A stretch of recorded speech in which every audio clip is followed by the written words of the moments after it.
Good afternoon. Welcome back. John Verlin with you on Demand Advertising Solutions and our 8th podcast of Digital Marketing Update. Told you last week I wanted to follow up a little bit on these podcasts idea of using them because you can integrate a lot of information into 7 or 8 minutes, transcribe that onto a blog, and you've got written content that can work really well with the search engines.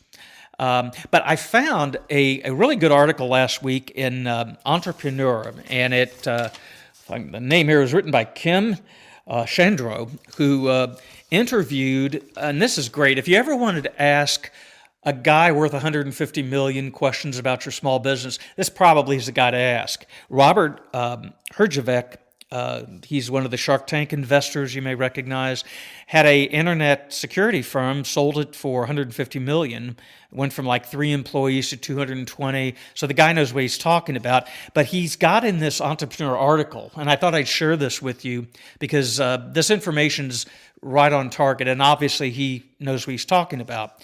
5 tips on how to market your business. And this is kind of the stuff I try to share with clients I have and people I work with as well, because more that I do this with people, I realize that they don't know. It's changing every day. Facebook, Twitter, Google, YouTube, they're all coming out with updates, new things to do, new ways to use them. So you got to stay on top of it to be relevant. But here's 5 tips he talks about on marketing your business. Target your customers where they hang out on social media. And there's a reason he says this. He invested in a fitness product startup that they basically wanted people who would do CrossFit, gymnastics, things like that. And so they targeted a community of athletes kind of where they hung out on Facebook, and they engaged them, sending information to them, possibly answering questions on a regular basis. That engages that, quote, community. Have a client that their board recently wanted results on some of the Twitter and Facebook things we had been doing. And, we were able to tell them last month they had 550 visits to their Twitter page, which obviously tells about their business. It has their phone number, link to their website, and that's 550 people that we had been engaged with on social media, on their Twitter account, that they didn't have yet. And how important is that? Now, you can buy ads, but this is ongoing engagement. Every day, posting, targeted content, visuals, things like that. And of course, this gentleman knows about it because he's been very successful with it. Another tip he has here I thought was kind of cool. Don't be afraid to sell online. If you've got a product you want to sell online to, he says, don't be afraid to do it, but make it simple. People put things in a shopping cart and they just give up because it's too bothersome and too cumbersome. Make it easy for them. A lot of people may be, afraid to buy something online, but more and more people are doing it. We're all doing it. So if you have that capability, it's probably well worth offering your product online in addition to ways you may do it, because again, you can use the social media to drive prospects to your online store, so to speak, to make sales. So that can work really well. Another thing he talks about, and this may sound contrary to podcasting, but use stunning imagery to grab the customer's attention. I like using, looks, maybe eyes or pets, animals, babies, things like that. Those will grab a person's attention however you use that. And that all goes hand in hand, the podcasts, the blogging, things like that, the social media goes hand in hand and works together because you're using different types of the senses, audio, visual, striking imaging, sounds, whatever, to drive content. It all works together because you give customers and prospects an option on how they want to respond to what you're doing. He also says, market to your customers how they like to be marketed to. It's really interesting because you got to realize too, obviously, there are various search engine optimization firms that recommend white pages maybe to optimize your website.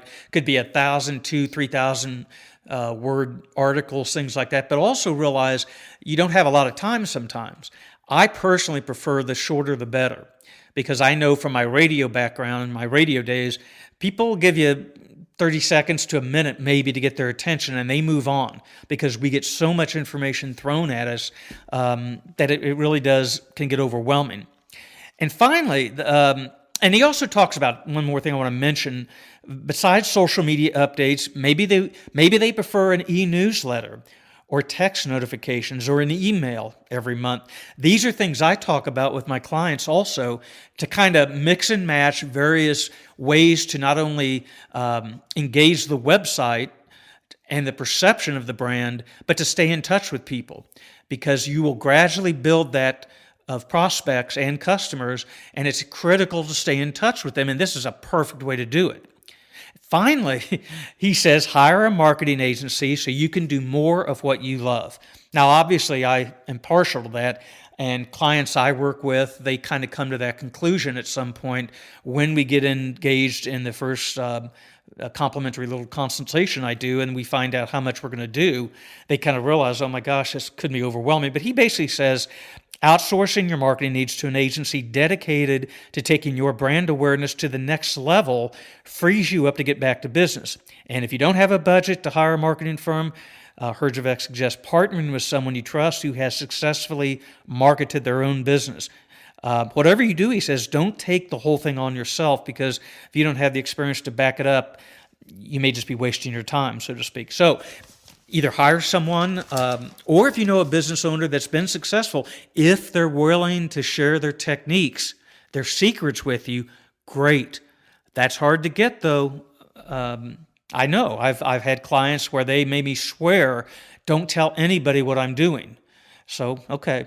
So it's hard to do that when you've made the investment to share that secret. But if you know somebody that's been successful, a lot of times you can use their knowledge, if they're willing to share that with you, to use it for your own small business. John Verlin here, wrapping this podcast number 8 up. You can contact me with questions or comments. jverlin1, that's JVERLIN 1 @yahoo.com, or go visit the website ondemandadvertisingsolutions.com. That's it for today. We'll be back next week with another podcast. Have a wonderful day.